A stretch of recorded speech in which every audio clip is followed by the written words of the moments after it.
Okay, there we go. That feels better. And my little candy dealt with my sore throat. It's amazing how fast your throat can dry out. I don't know how some of these uh, professional speakers do it for hours on end. I can talk for hours on end, but that really does a number on your throat. Um, so the industry changing. The BIA, emergency management, HR running COVID. COVID's going to change our exercises, getting to know other groups, cybersecurity, data information security, um, facilities groups, and now really get to know, if you haven't done it before, because it was a part, and I believe it still is, getting to know what first responders are going to do. I found it really interesting a few times where corporate leaders will say, we're going to do ABC when something happens. We're going to send people here. We're going to do this. We're going to do that. Well, that's not necessarily the case, because if you don't have that relationship with first responders, then there's a chance that they could be telling you, you can't do that. They could be shutting down traffic on you, and now you can't go to where you thought you were going to go. So if you're not paying attention to them or working with them, you're going to find yourself stuck. I need to send my people to this other location, which is 3 blocks away. And they could be saying, well, no, based on the situation, that area is closed. You can't. You can't send anybody in that direction. If you've evacuated your building, they're all going in the opposite direction, and they can't get into there. So you have to know what they are doing, what you can and cannot do based on their responses. I know I was chatting with a fireman once many years ago, and during a fire drill, actually, it was over and they cleaned up, and, and I was chatting, and I said, what do you expect of people? He goes, well, when we get on site, we're kind of the ones in charge, right? We give the direction. And I said, well, there's a lot of people, leaders, that think that, once you guys are here, they're going to walk through and do their own thing. And he goes, no one goes in there until we say they can go in there. We say it's safe, then they can go in, and then you have a controlled reentry of your staff. But executives just thought that, oh, the fireman's here, so now we'll just follow them and do whatever we want to do and check on things. And they're like, no, you're not going anywhere until we've checked on things. So you got to really get to know what some of these external partners do. And with COVID, and I mentioned dependencies earlier on, internal and external, you're going to have to look at your supply chains a little bit differently, and with a lot more scope than what you thought of before. I talked with Vicki McKim, who's a vendor management expert, and she had an interesting way of describing supply chain management. She said, a lot of us traditionally, we look at all the link, right? And, oh, that's a bad link. Oh, we need to fix this link. We need to fix that link, or whatever. She said, now you really got to look at the whole chain, from with COVID-19 and with climate change, to James Green's point. Now we got to look at a wider scope. A lot of times with supply chain, if you can't get it from A, you'll just go to B and get the same thing, or something like, your original product, but now it's, no, how does A get their stuff? Where does it come from? How is it shipped? And you have to look at that entire link now, every single link in that chain, until it gets to you,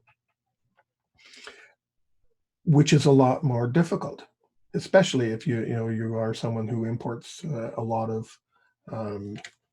supplies, equipment, different resources, to manufacture and create what you do.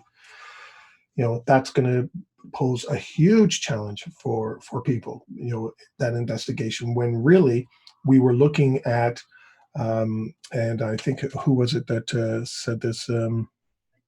I forget the lady's name now. But she said, a lot of us, when we look at our supply chains and we're looking at, when we need to look at things, we're looking at a small percentage of what we need to do. And we look at it in time frames. What do I need in 4 hours, 24 hours, 72 hours? And I kind of touched on that earlier.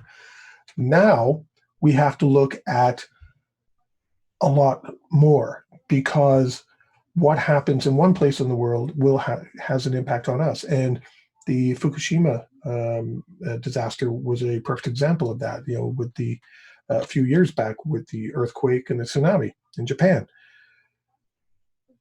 There, where I live, down the road, about an hour away, there is a Toyota plant. And they had to shut down shifts because the parts they were getting and their suppliers here in Canada, everybody was impacted because everything initiated in Japan. So they were, this disaster that occurred on the other side of the world, all of a sudden was affecting them, on this side. And business continuity and risk managers, we now have to start looking at that. We have to look at the entire chain. What happens if there's a civil unrest in the port of Vancouver, where a lot of things are shipped in on crates, and the crates don't get offloaded or shipped. All of our product is sitting in the port there, and yet our office is fine, our people are fine, but our supply chain has been impacted. And we have to understand, that whole trip, the whole thing of how it all fits together and where the weak links are. So that's another way things are going to change. And I know I had more. I have a whole bunch of things for how the industry should change. Oh, and what I already talked about resilience. The the resilience part. It just irks me with the buy the product off the shelf type of mentality, and that drives me crazy, because that's just not real. That's just not real at all. But if business continuity is going to keep moving with resilience, then we've got to look beyond just technology. Just because a server can come up at a different location and be recreated here, that's technology recovery, IT disaster recovery planning. That is not organizational resiliency. It is one little piece of it, I will admit to, but it is not the overall strategy.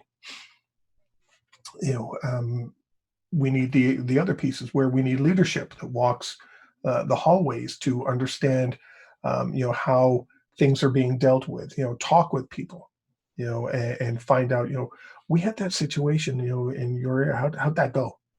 Did were you guys able to get that fixed? They probably already know, of course. I hope they do. Oh well, we learned that we did such and such. Oh, great. Did we capture that? We're going to change that, or what are we going to do to address that? That gives the employee support from executive management on what they do, which is a key component. And at the same time, the manager is also ensuring that there's follow-up, that there's continued action after the fact, which doesn't always happen. And you've got to think ahead as well with resilience too. I like the example of Chapman's Ice Cream in Canada. They had their, what was it? I've got it down here. September 4th, 2009. Yeah, the facility was lost in Markdale, Ontario. And I've driven through Markdale, and I actually saw the facility before the fire, so I know where it was. And the whole facility was gone, but they had built relationships. Remember, I mentioned earlier about support systems. Well, they had built relationships with other suppliers and had a good relationship with their competitors. So they worked out deals ahead of time, some of it, not all of it, some of it was done after the fact, but where if something happened, they could have a reciprocal agreement. They could help each other out, help ship product. And but one of the big problems they thought they had, because the whole building was gone down, they lost all their recipes. Because of the support systems they put in place and the good relationships, they had people working for them that remembered all of the recipes. So they went to these other facilities, rented different spots and other places, and worked with competitors to manufacture their ice cream. And they kept working. Nobody lost a job, and they never missed a payroll.